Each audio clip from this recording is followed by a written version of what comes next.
Okay, mayong buntag no. Ngalan sa Hansa, sa Espiritu Santo. Sa ngalan sa kahumpungan sa Catholic Faith Defenders Labot Chapters, akong dakong pagtaho ng pagbitbo sa among padrikura nga si Father Justone Gonzaga ug sa among CFD President sa Labot Chapter nga si Tatay Danilo Acapulco ug sa among CFD Advisor sa Labot Chapter nga si Brad Robert Castro sa tarang mga miyembro sa Catholic Faith Defenders sa buong Pilipinas o sa tibok kalibutan. Akong mayong pagtimbaya diha kaninyo o sa tanang mga namating naminaw nining maong katinawan o pagtulunan sa simbahang Katoliko, hinaot nga makatabang kini kaninyo aron malig-o ng atong pagtuo. Ang topic nga akong ipabit karon maigsoon kabahin sa matuod nga iglesia. Kabalo ba mo maigsoon kung asa nagagikan ang pinulungan nga iglesia? Nagagikan kini maigsoon sa pinulungan sa Griego nga ecclesia, sa Latin ecclesia, o sa Spanish nga pinulungan iglesia, o sa English nga pinulungan church, o sa Binisaya simbahan. Pero maigsoon dili na to maila nga madungog na to nga iglesia, mauna ka na ang simbahan nga gitukod sa atong Ginoo tungod kay halos 40,000 kapin karon maigsoon ang mga nominado nga nagtukod og pundok ug kini mga pundoka maigsoon tinukod lamang og ordinaryo nga tao. Ug kini mga tuhan na maigsoon puros na sila miangkon nga sila daw ang tinuod nga simbahan nga gitukod ni Kristo kay mabasa daw sa Biblia.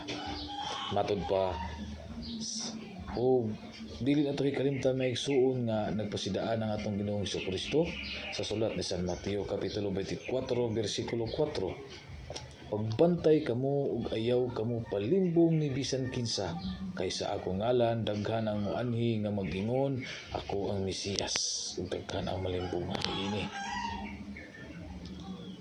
O klaro na karon maigsuon nga ato nagi silang na pati karon nga mga panahon kay matod pa sa Iglesia ni Cristo nga tinukod ni Felix Manalo, sila daw ang tinuod.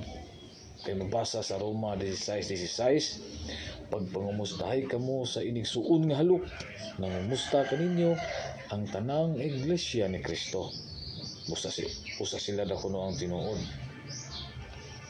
Ug matod pa pud maigsuon sa mga Kristohanon kana makita ato nga church in Clarin, church in Tondela, church in Osamis, bisa sa labitang lugar muna sila gitawag da kuno Kristohanon. Kay mabasa da kuno sa Buhat kapitulo 11 bersikulo 26, sa dihang nakita niya si Saulo gidala niya siya sa Antioquia sulod sa usa ka tuig.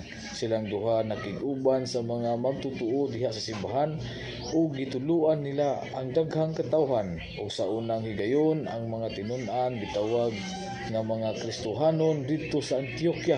Mao nga sila mao daw nga sila ang tinuod.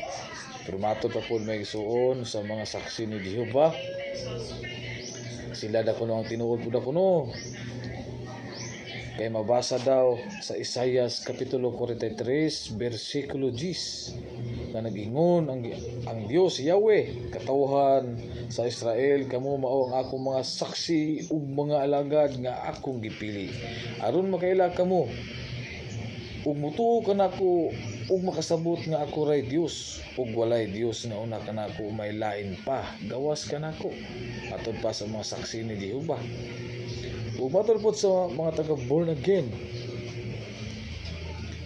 ingon sa matod pa nila kami mao tinuod. Kay mabasa sa sulat ni Juan kapitulo 3 bersikulo 3 ngadto sa 5, si Jesus mitubag, sultihan ko ikaw, walay makakita sa gingharian sa Dios gawas kun siya mataw pag-usab. Usa sila da kuno ang tinuod. Ug matod pud maigsuon sa mga Sabadista, Seventh-day Adventist. Sila da kuno ang tinuod. Ingon nga si Kristo misulod kuno sa adlaw nga igpapahulay. O kung mabasa may igsoon nato no sa Lucas kapitulo 4 versikulo 6, unya miadto si Jesus sa Nazaret, diin siya magdako ug sumala sa iyang naandan, miadto siya sa sinagoga sa adlaw nga igpapahulay. Titindog siya aron pagbasa sa kasulatan, musa sila na kulang tinuod. Pero ani nga paagi ha maigsuon ha. Sa Lucas kapitulo 4 versikulo 16, misulo si Jesus sa sinagoga sa adlaw nga igpapahulay. Pero lahi ang gitudlo ni Jesus niini, kinangasuko man sila kapag abot sa Lucas kapitulo 4 versikulo 28, buot naman nilang ihulog si Jesus sa pangpang. Musa may igsuon no? Dili ginato hikalimtan nga ang atong Ginoo nagpasidaan sa mga apostoles. Sa sulat ni San Mateo kapitulo 24 versikulo 24, nag-ingon ang atong Ginoo, kay manungha ang mga mini nga Mesiyas ug mga mini nga propeta. Maghimo sila mga dagkong milagro ug mga katingalahan aron pagkisalaag bisan pa sa mga pinili sa Dios. Mga magbantay kay kita may isuon kay wala na sila laing mga gipang-atake ug gipangduol kundi ang mga membro lamang sa simbahan Katoliko tungod sa atong kadaghan. Ug dili po nato kalimtan nga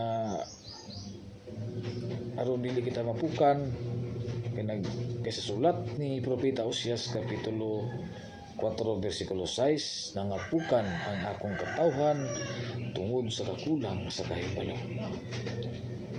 Maigsuon no? Ug ang kining mga pundok maigsuon nga tinukod og tao gawas sa Katoliko. Kaya ang Katoliko wala man kini nakarehistro sa Security Exchange Commission. Kini mga pundok may suod mao ni sila mao gipasabot sa sulat ni Juan sa unang Juan 2:18-19. Ania na ang mga antikristo. Namulag kanato kini mga tawhana kay dili man sila tinuod nga sakop sa atong pundok. Kung tinuod pa sila nga atong mga kauban, magpabilin unta sila dinhi kanato apan namiya sila aron mailhan nga dili sila tinuod nga kauban nato. Ug usaon nga to maigsuon no? Sa pag-ila sa matuod nga iglesia nga gitukod sa atong Ginoong Kristo. Ana ay duha ka paagi maigsuon. Una, si Kristo ang nagtukod. Ug ang ikaduha pinaagi sa mga timaan. One Holy Catholic Apostolic. Mabasa to maigsuon. Ang unang timaan, mabasa nato sa Efeso 4 kapitulo 4 versikulo 3 ngadto sa 5, paningkamuti aron mutunhay ang inyong panaghiusa nga hinatag sa espiritu diha sa panagdait nga nagbugkos kaninyo. May usa lamang kalawas ug usa ka espiritu, ingon nga may usa lamang kapaglaom ug alang niini gitawag kamo sa Dios. May usa lamang ka Ginoo, usa ka pagtuo, usa ka bunyag. Aron atong mahibulon maigsuon no? Nga usara gayud ang simbahan nga gitukod sa atong Ginoong Kristo. Ug ang kaduhang timaan, holy, balaan, sa Latin nga pinulungan sancte. Atong mabasa sa unang Pedro kapitulo 6 versikulo. Atong mabasa sa unang Pedro sa kapitulo 1 versikulo 16. Ang kasulatan nag-ingon, pagbalaan kamo. Ingon nga ako balaan.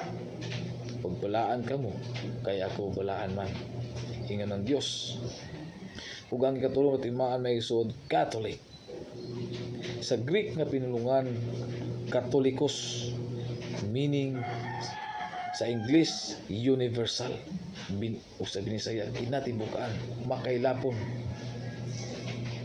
Nabasa na to sa Roma kapitulo 1 versikulo 8. Una sa tanan, nagpasalamat ako sa Dios, pinaagi kang Jesucristo alang kaninyong tanan, kay nasangyaw sa tibuok kalibutan ang inyong pagtuo. Nagpasalamat si Pablo no? Kay nasangyaw na sa tibuok kalibutan. Ug ang ikaupat katimaan may suon apostolic. Mabasa nato sa Efeso kapitulo 2 bersikulo 20, gitukod kamo diya sa sukaranan nga gipahimutang sa mga apostoles o sa mga propeta, ug ang bato nga iyang gisukaran mao si Kristo Jesus.